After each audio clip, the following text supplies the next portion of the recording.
the program. Today we have a lot of people that are going to share their mind with us. I can see some of them already in the house.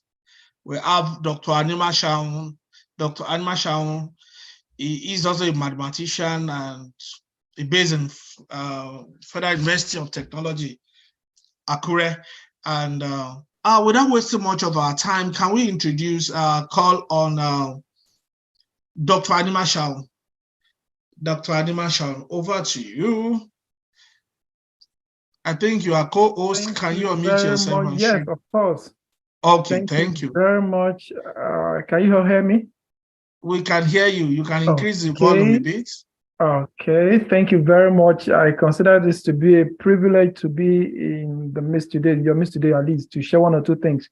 So I would like to say thank you very much. Thank you very much. I'm Dr. Anima Shaun Isaac Larry from FUTA, and I'm also on a postdoc in UAE. So, okay, can you all see my screen? Yeah, it's coming up. Okay. Yeah, it's up. Okay, thank you. So I would like to say special thanks to the organizer, Dr. Oke. I do call him Oke Bam Bam, for the invitation to come and share one or two things with us here. So I will be speaking on networking and collaborations.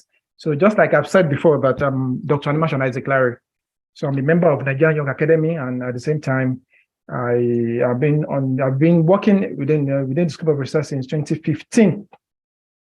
So the first thing here is all about networking, and it's a very wonderful thing that may look somehow tedious or very cumbersome to achieve, but at the same time, it's something very, very interesting.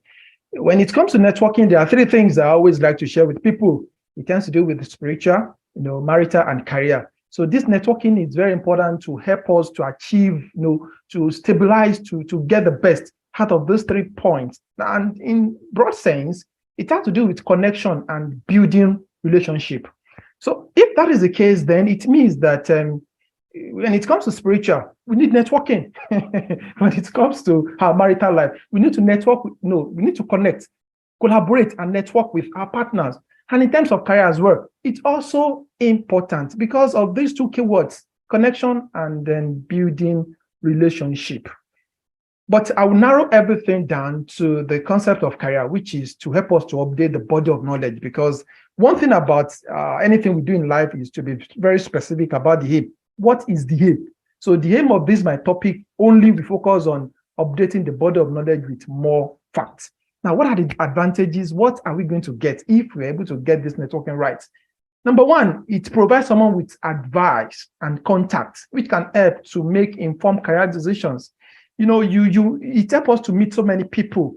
And there are people that we need, in fact, serious from the point of birth to the point of death. We need people. Seriously, we need connection and building relationship. And at the same time, when it comes to finding unadvertised jobs, internship, we need networking to get that kind of sensitive information. And at the same time, the third one is that it helps us to place in one-on-one settings in the group, just like we are here now. This is a networking. And when we started introducing ourselves, I saw someone, Dr. Samson. Immediately I've asked him now that, hello, where are you? So before I leave this place, I'll make sure that I interact with him so that I can know more about him because we are both in the same country. And the fourth one here is that it allows us to exchange thoughts. Research knowledge the decision is very broad. And most times we can't do it alone. Our thoughts alone is not always perfect, but by the time we relate our thought with someone else, it helps us to get it better. And the last one here is to do with having a friendly relationships with other researchers, and can also open the door to successful job interviews or fruitful collaboration. Many years ago, like 2020, I was in a particular group where my present postdoc now, he was also in the same group.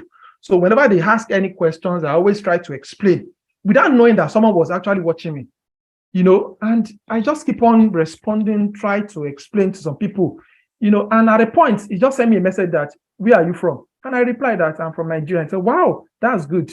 And since that time, we started talking, and I can tell you that the man has really done a lot of wonderful things for me in terms of research.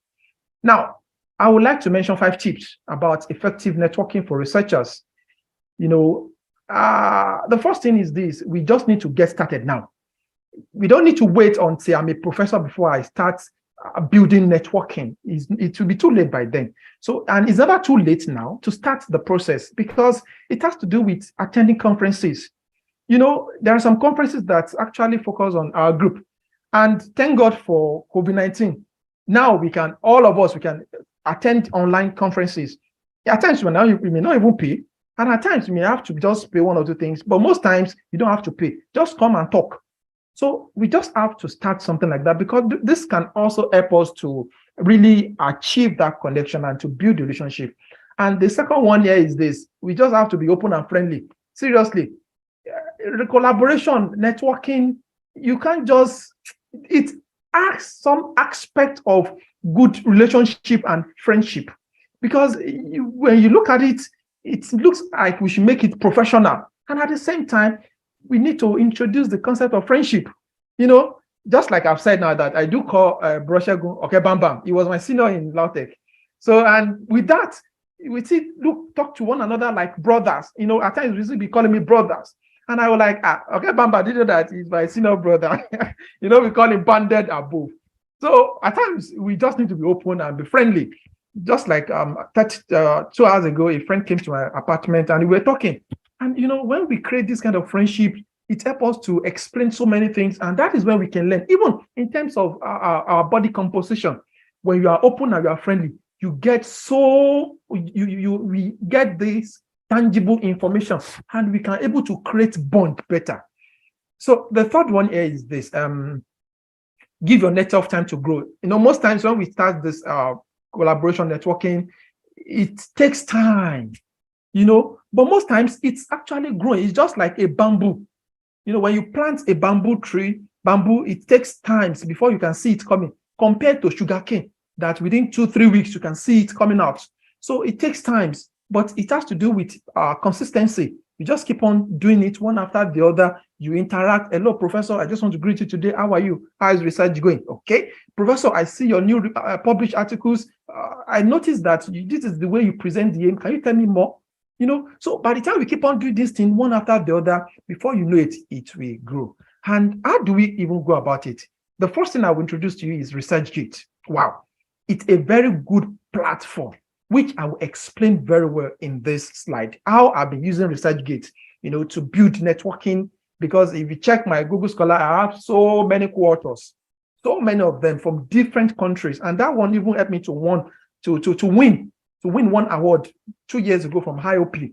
When they look at my co-authorships, and they were like, how have you been able to do that? You said from Nigeria. That was during the interview, and I was explaining that it's through networking, and I've been to some conferences that has to do with building networking and collaboration, and I've been using those skills to build myself. Despite the fact that I'm from a developing country, I still consider myself to be a developed person. So it helps a lot. So I will explain how I've been using ResearchGate and Google Scholar in this. Now, before we proceed, let's quickly talk about something. What we are trying to talk about is research. The main point is research. Now, what is research? There are 2 key words I always tell people. It is all about creativity. And at the same time, it has to do with doing something, but in a systematic way. Now, what do I mean by systematic way? I'm talking about systematic inquiry. Whatever we are trying to do, we must follow a particular procedure. Remember that this procedure, we are not the one that designed it. We meet it and we are developing it by ourselves. So that is the reason why we cannot do it alone. We can't just continue digging and stand one point. There's no way we won't be able to expand. We collect data and then we document in terms of critical information. And if you look at these keywords in the definition of research, you will see that it's very broad. It's very broad. Don't do it alone, please. Just let me say it in Yoruba. Ma dashe. If you do bad dash, it will just get weird, you just get stressed up. So it's very broad. Please don't let us do it alone.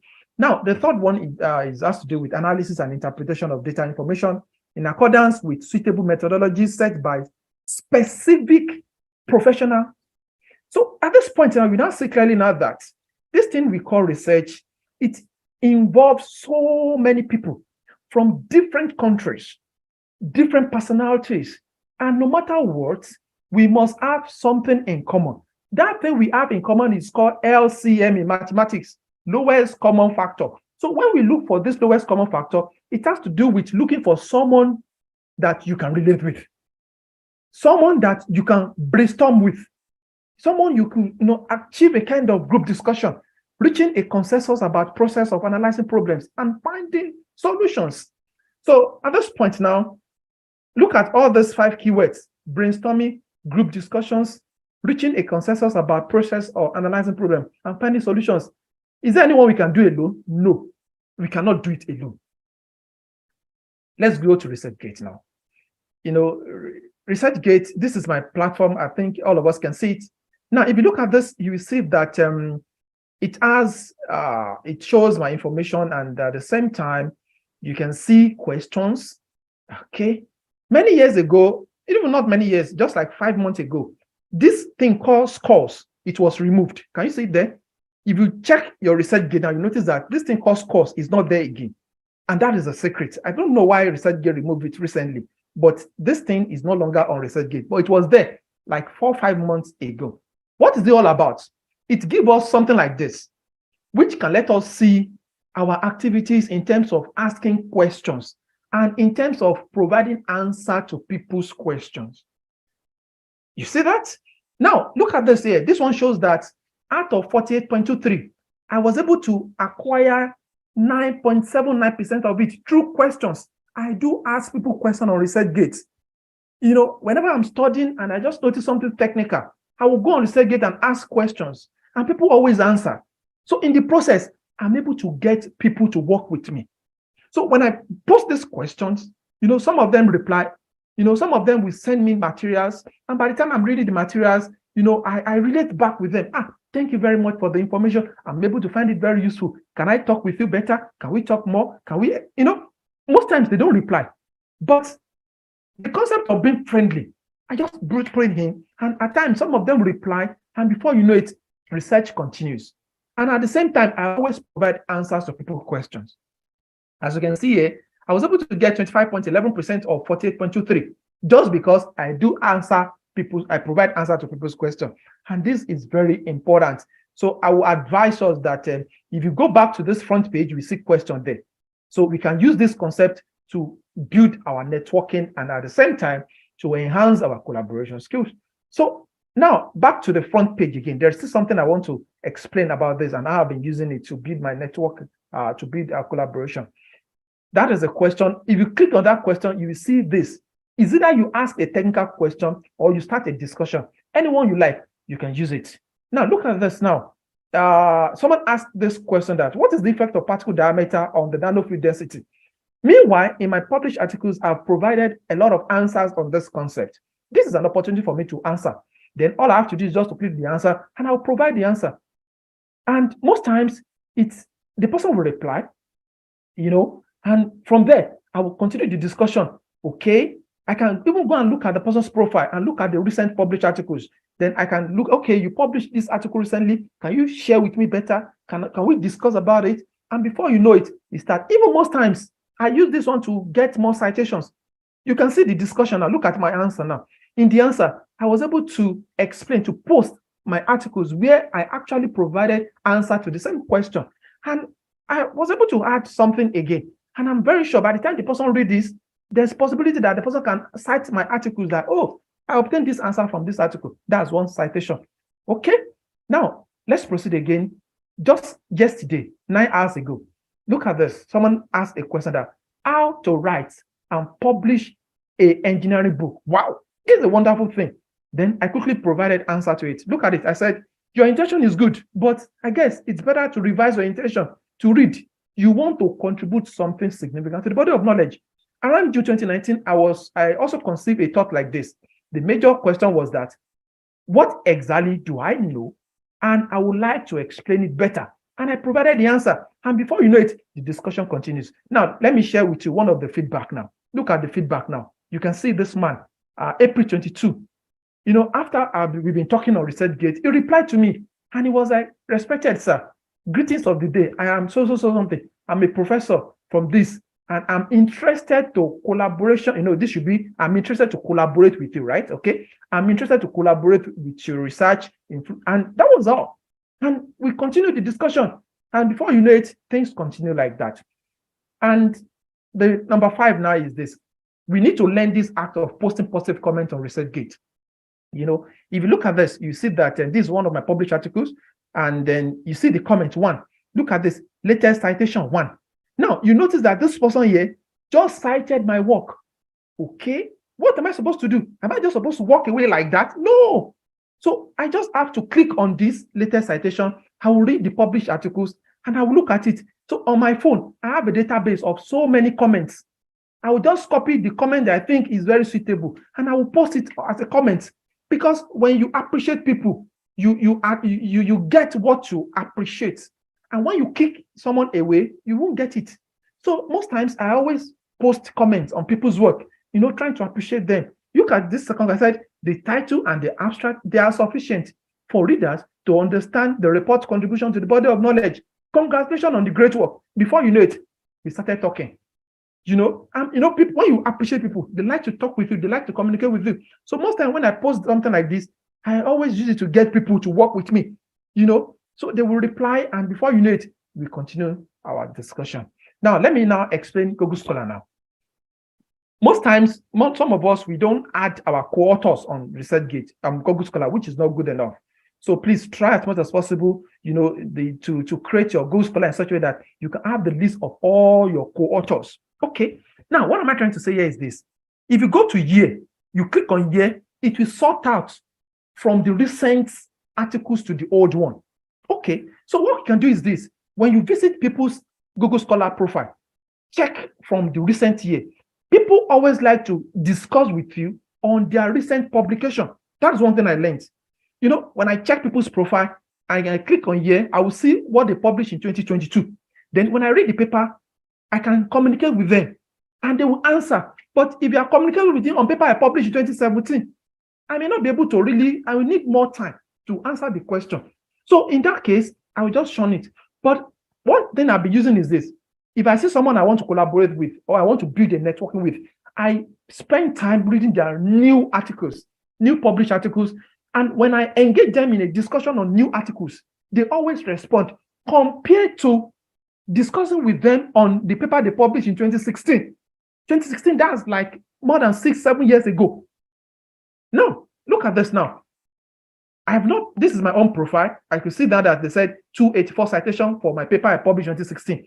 And if someone should engage me in a discussion on this, it will take time to respond compared to if the person should ask me maybe some of my articles in 2022.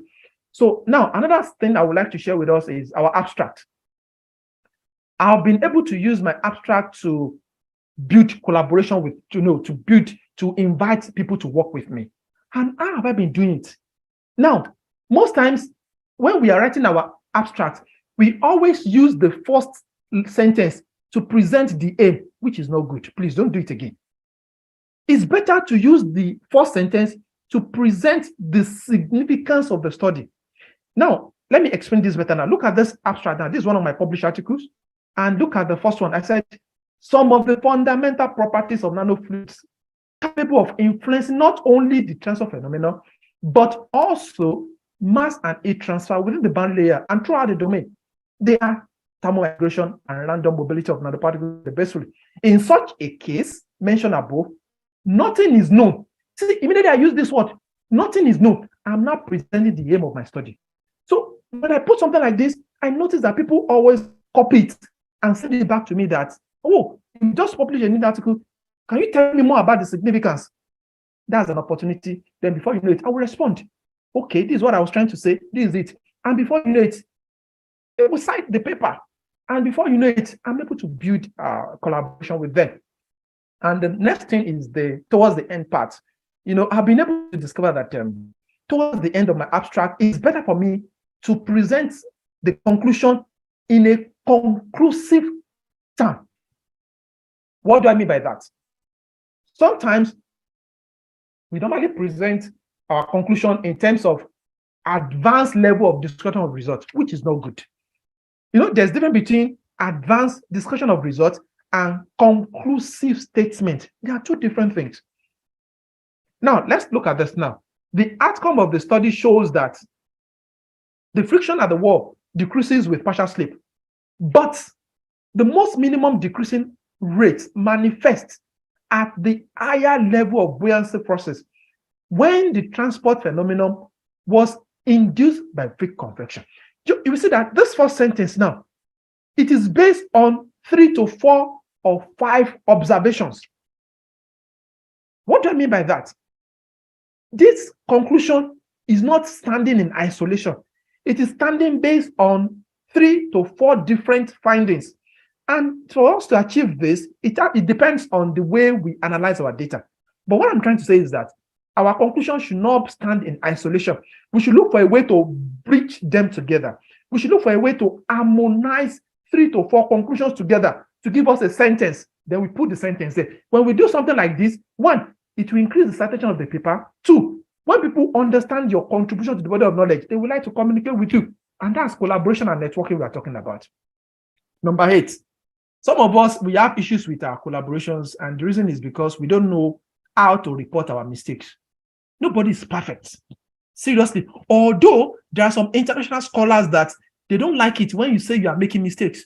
But at the same time, we should be proud enough to let our collaborators know, no, please look at this. There's a mistake here. I made the mistake and I've realized it. See, I've been using that thing to win the contribution, to be able to work with so many people. Because they believe that if I should make a mistake, I will tell them, which is good. But this thing has disadvantages. Most times we may not be able to know how to present our mixes to our collaborators, and that is where I will explain certain things now. Number 1, the collaboration increases citations of research manuscripts, especially if there is an international team of authors involved. International scholars, they don't like mistakes.